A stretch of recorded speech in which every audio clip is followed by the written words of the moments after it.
Uncover the truth about modern society while dodging an increasing amount of deadly lasers. We're taking a quick peek at Remnith.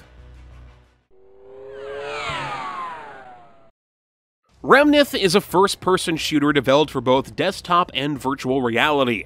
I've only played the game on my desktop monitor, so I can't comment on how it may feel with the use of a VR headset.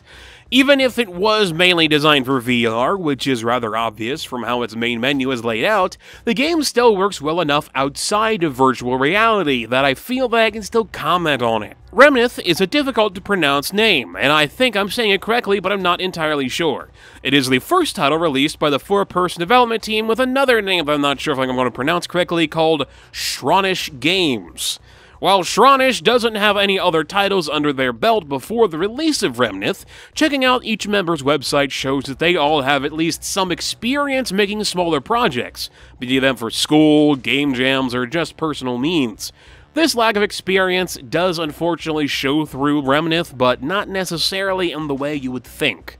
The game takes place in a post-apocalyptic future where humanity has managed to rebuild a self-sustaining habitat that you, whoever you are promptly kicked out of for the possibility of knowing too much information about the company you work for. Due to the game's lack of fall damage, the main character gets to survive a massive fall of possibly hundreds or thousands of feet and wakes up in whatever's left of the post-apocalyptic world before humanity managed to rebuild. This dark and odd-looking place is full of robots called golems. I see what you did there, developers. Clever people, you. These golems don't seem to like humanity all that much, and they really want you dead, setting up the game's overall conflict. Remnith is a first-person shooter first and foremost, in the style of arena shooters instead of the more modern war-oriented games. This means that not only is shooting an important thing to master within the game, but also the art of dodging enemy attacks so you don't, die. To aid players with this, the game has a dashing mechanic as well as some decent telegraphing for enemy attacks to help players not take damage. Not taking damage is an ideal strategy, since even though you can take multiple hits before dying, you will still die rather quickly if you aren't paying attention. Remnith doesn't use any of that regenerating health nonsense, nor even health packs.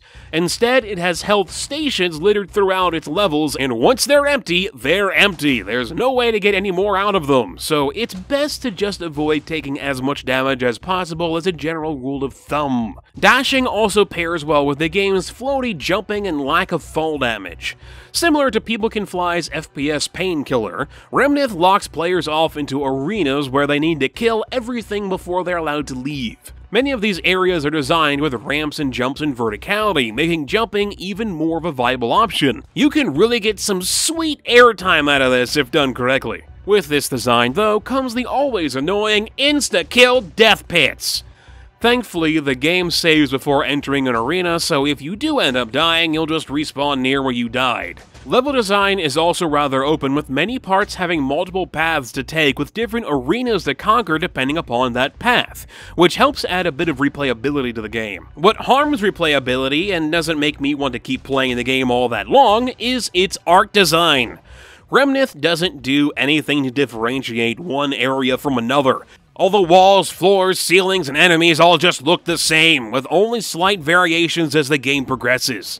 Throughout every level, you enter an arena, the doors lock, monoliths appear from the ground, and the same enemies spawn. Kill the enemies to kill the monoliths and unlock the doors, then move on to the next arena to do the exact same thing over again. The most interesting thing about the game graphically is the design of its weapons. There are two kinds of weapons within the game. The Surge, which is a semi-automatic gun that shoots electricity, and the Charge, which lets you charge up a homing attack before unleashing it upon your foes. Unlike most games where weapons remain static on the screen, the guns in Remnith move around as the players move and both deconstruct and reconstruct themselves to fit the geography they're in. They still function the same and always shoot where the crosshair is, but it's a neat little addition that helps make visuals a bit more interesting. Your health bar is also located on the weapons, and ammo is unlimited, so there's no need for any kind of real heads-up display for that kind of information. In total, there's actually 6 guns defined, but it's just 3 variations of 2 styles. Both the Surge and Charger can be upgraded to dual wield and even triple wield, which I don't understand how that's possible unless you're a mutant with 3 arms. This increases damage, but you still have access to previous versions of the weapons for some reason.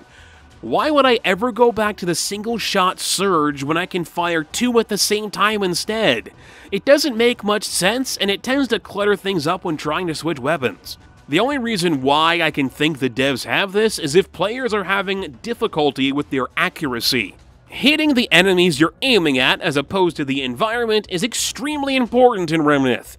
Missing an enemy and hitting a wall or floor will create a crystallized structure known as a scab. These scabs will boost enemies and make them more powerful, so the more scabs there are, the quicker you're likely to die. Personally, I really like this idea, since it means players have to be very cautious as they zip around arenas, firing at anything that moves. If you don't play correctly, you can actually make the game way more difficult for yourself than it needs to be. Or, if you're looking for more of a challenge, you can purposefully create some scabs and up the difficulty on the fly. Scabs can be destroyed when shot and have red beams connecting them to the enemies they're powering up, making them rather easy to find. But they can appear anywhere, on any surface that isn't a golem. Overall, I found Remnith to be a short but fun first-person shooter with some unique ideas that many FPS fans may enjoy. I really wish the devs had done a bit more with the game's visuals, since they are really the only thing that holds it down in my opinion. You can only look at the same textures for so long before getting tired of it. I also wish the game had more enemy variety. There's only maybe 3 or 4 versions of the golems, and many of them act the same and they all look the same. The animation when they appear and pull themselves together is neat, as well as how they break apart as they take damage, but there's just no variety to their design. Still, I enjoyed my time with the game, even if I only spent 3 hours with it in total from start to finish. VR games tend to be on the short side, and I don't know how good of an experience players would have with this game by playing it that way, but outside of VR, it's a good bit of fun. Remnith is available on Steam for $9.99 US, and that's not a bad price for it in my opinion. Something that could have helped this game would have been a more energetic soundtrack than what's there, since it's mostly atmospheric between fights and generally basic orchestral during them. While the game isn't perfect, it's not bad either, especially for a first-time full-release title, so I'm interested to see where Shronish Games goes in the future, and if I'll ever figure out how in the world to pronounce their name. Thanks for watching. Please let me know what you think of the game or this video in the comment section. I'm MegapieMan, and I'll talk to you guys later. Want to see more quick peeks? Click on the video on the left for Ruiner, a fast-paced isometric shooter/brawler. Or click on the video on the right for Get Even, a narratively driven first-person shooter.